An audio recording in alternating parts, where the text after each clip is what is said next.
The release candidate build was just announced. And when I say just announced, it was announced like 18 hours ago. But nonetheless, we are here to kind of cover some of the changes that we're going to be seeing. There's a pretty massive change to how Blizzard wants to implement how damage and health scaling works. So healers have more of a job. This build is most likely what we're going to see come out in 10.1. There might be some minor changes here and there, some like last minute tweaks. But for now, this is kind of the first big release candidate build that we're seeing. I guess we'll get into it.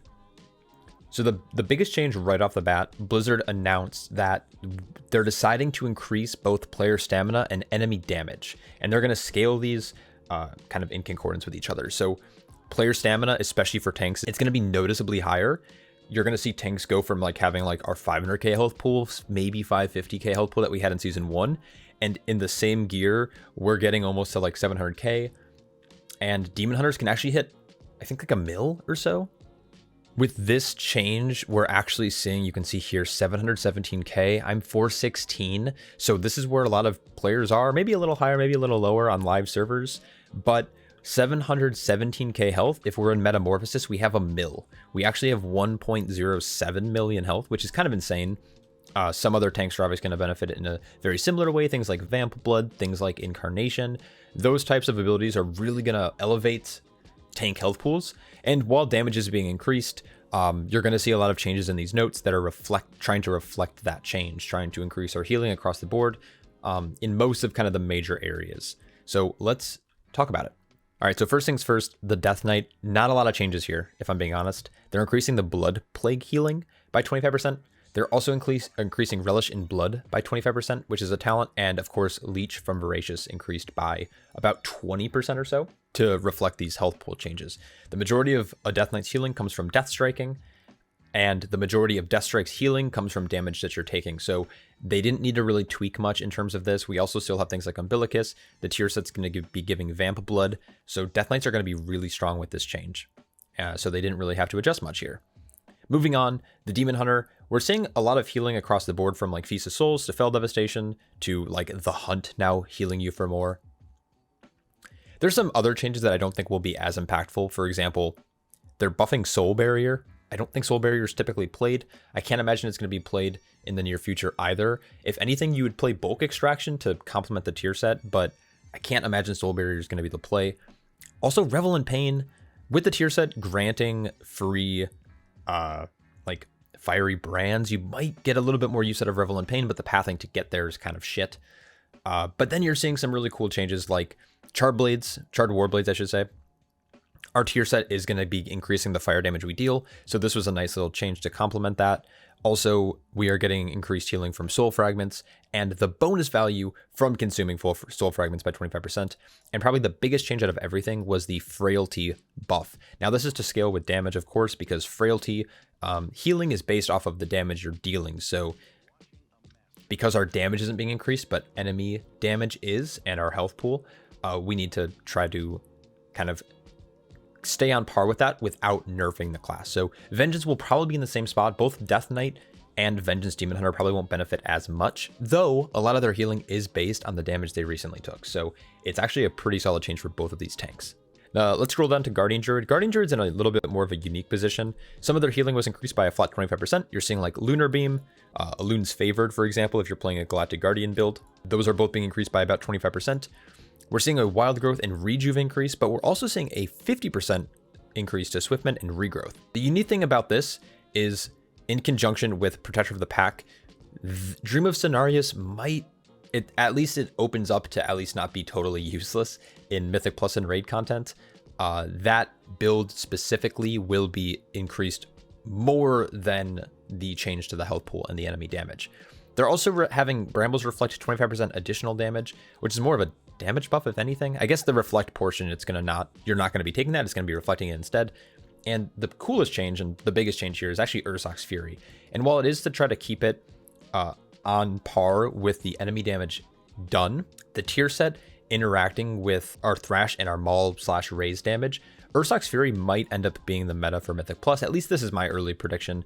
Again, tuning might change. I'm probably not playing Guardian Druid this next patch, at least seriously, so I'm not sure if this will actually be the case. It's kind of ironic, though, that we went from this being 75% of damage all the way down to 30 over the course of like Dragonflight beta, then back up to 50, and now it's going back up to 60. I wonder when it's going to be at 75% again.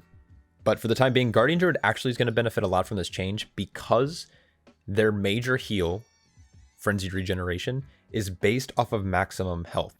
And while you could argue like, oh, but enemy damage is take an increase, you're also going to see an increase in secondary stats. Frenzied Regen can be hit way more often than it has in the past based off of a couple certain talent changes. So it's actually going to be a pretty bit, like Guardian Druid's benefiting a little bit more from this change than some of the other tanks. Next, we have the Brewmaster Monk. We're seeing some weird changes here. Like, for example, Soothing Mist. I understand why they want to keep all of the relevant heal. Well, I guess this heal is more relevant, but they want to keep all the heals on kind of the same trajectory when it comes to like health scaling. So Soothing Mist is fine. But the biggest change here is actually going to be the Celestial Fortune.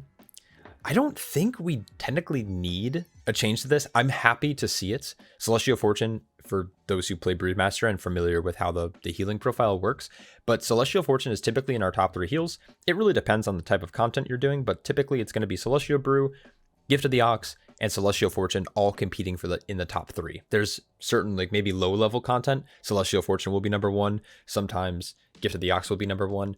Sometimes you have like the most insane Celestial Brew usage. So this being buffed is actually going to be pretty good in the long run. I think it's going to outscale the health and damage increase. Just the way that stagger works, the way that main set's going to work. Monks are actually looking really good for next patch. And then the strangest change, which could have an impact on the talents we choose, would be Vivify. Vivify being increased by 92% is really kind of interesting because it opens up a couple options for us. If we come in game here, there are a few talents kind of towards the center of the tree here. You have Improved Vivify, and then you have Vivacious Vivification, which allows Vivify to become an instant cast, which might allow for a little bit better pathing. I also am playing a very strange build, but basically you'd be able to drop Soothing Mist, and by doing so, you would be able to actually pick up some of these other talents, and this will leave you with 1 extra point. Now, of course, you're giving up Grace of the Crane, you're giving up Vigorous Expulsion, which arguably might be better, but there is a world where now you can drop Soothing Mist without playing it at all, which opens up, again, that 1 additional point, which you can put into things like Bounce Back, Close to Heart, Strength of Spirits. For some reason, I'm playing Escape from Reality. That's strange. Don't know why I'm doing that, but you'd be able to look at a build that looks more like this. That's really strange. Why was I doing that? Basically, this change now will make Vivify's hit pretty high. Let's see if we can figure out what it's going to hit for. We can open up our combat log. What happened to me? I'm then going to heal myself. That was a 71k crit. And currently I have... Oh, wait, hold on. I'm a Windwalker. 1 sec. All right, something like that. Sure, why not? YOLO. So same thing here. We have the buff. We can target ourselves. We can, that's hitting us for 44k. That was a non-crit. We're also then going to be healed from, for Celestial Fortune for that same amount. And let's just say, let's average it out. Let's say our crit chance is going to be close to maybe 40%. I don't know. So let's say the average Vivify is going to hit us for, let's say 55k on average. Plus that is going to be replicated off of our crit chance for Celestial Fortune. It's a solid like 18% heal. It is an instant cast every 10 seconds, so you never have to worry about actually casting it. The only issue is that it does cost energy still, which is a problem. But it is an interesting change to see it buffed by that much. But I think it's a good change overall if you want to play this build. I don't know if that's the play though.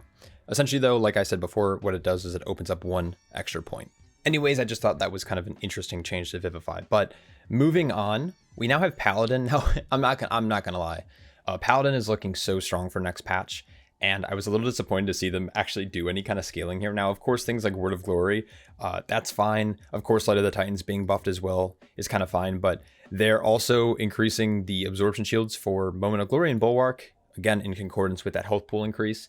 That is fine, but honestly, prop Paladins are so tanky right now, it's kind of ridiculous. The only thing that they have going against them right now is that their 4 set is so dog shit. What is kind of cool though is they are increasing Flash of Light healing by 50%, similar to how we saw the change to the Guardian Druid.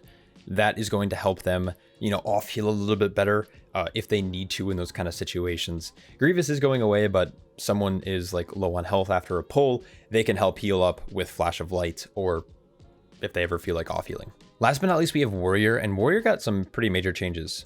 Similar to all the other tanks, of course, their major kind of heal is being increased by 25% with Ignore Pain. Pain and Gain actually got nerfed a little bit here, but Pain and Gain was always kind of more of a minor heal.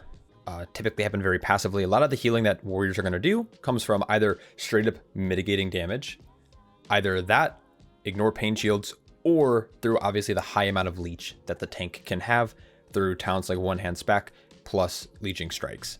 The big change here is that Fueled by Violence is being buffed, and they're the only tank that is actually having a fairly significant buff to their 2 and 4 set. Let's log over and I'll kind of show you guys what I'm talking about. Originally, how the 2 set worked is whenever you would cast Shield Slam, you would reduce your Last Stand cooldown by one second. And during Last Stand, it was doubled. So it was 2 seconds. They doubled it. So now it's 2 seconds outside of Last Stand. And if your Last Stand is active, you're going to be reducing it by 4 seconds, which is pretty insane. So originally in my tier set video, when I kind of analyzed this set, in single target under like ideal circumstances, I was able to get Last Stand down to about a 130, maybe a 125 with lucky procs. With this value, we should be able to get it closer to a minute if we're running Bolster. If you're not running Bolster, it's going to be probably closer to like a minute 40 maybe, maybe 2 minutes. But they also increased the 4 set. So the 4 set is now going to last twice as long. And the damage of that physical shockwave that you're dealing does 300% more damage than it originally did, which is kind of crazy.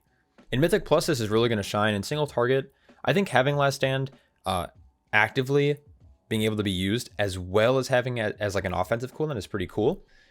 I think it's just I always like how they do that with some tier sets. Like we saw that in Shadowlands Season 3 and 4 with Blood Death Knight, revolving around their Dancing Rune weapon, basically trying to keep that up as often as like as long as you can, and giving you a significant damage increase with that, as well as like obviously like cooldown reduction and all that stuff. So I think this is a great tier set for Warrior. Is it maybe the strongest? Not sure, but with these changes, it's actually going to be pretty good. So let's open up a stopwatch really quick, and let's just try to blast to see how quickly we can actually get this off of cooldown.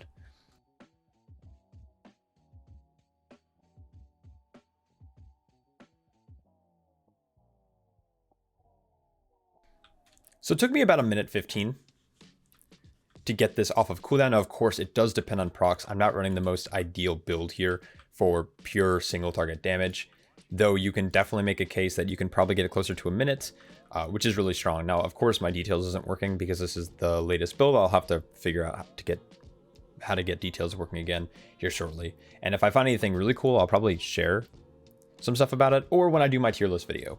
But the Warrior, while it didn't get a lot of like changes when it comes to healing, Warriors already prevent so much damage, they didn't really need it.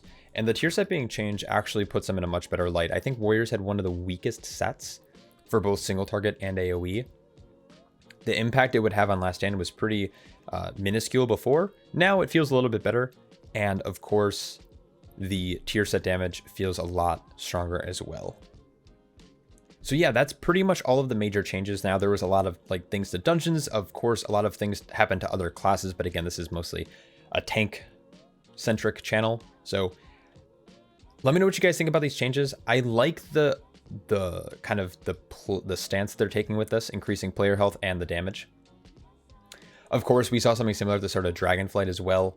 I don't know if healers necessarily like this because again, it costs them more mana to then heal, but I think making the game less reactionary and more about, you know, countering certain mechanics, countering damage profiles, will just be better. So basically, big healer nerf here, kind of a tank buff, I guess, in a way. Of course, damage is being buffed as well, but who doesn't love seeing a tank with a giant 1 mil health pool?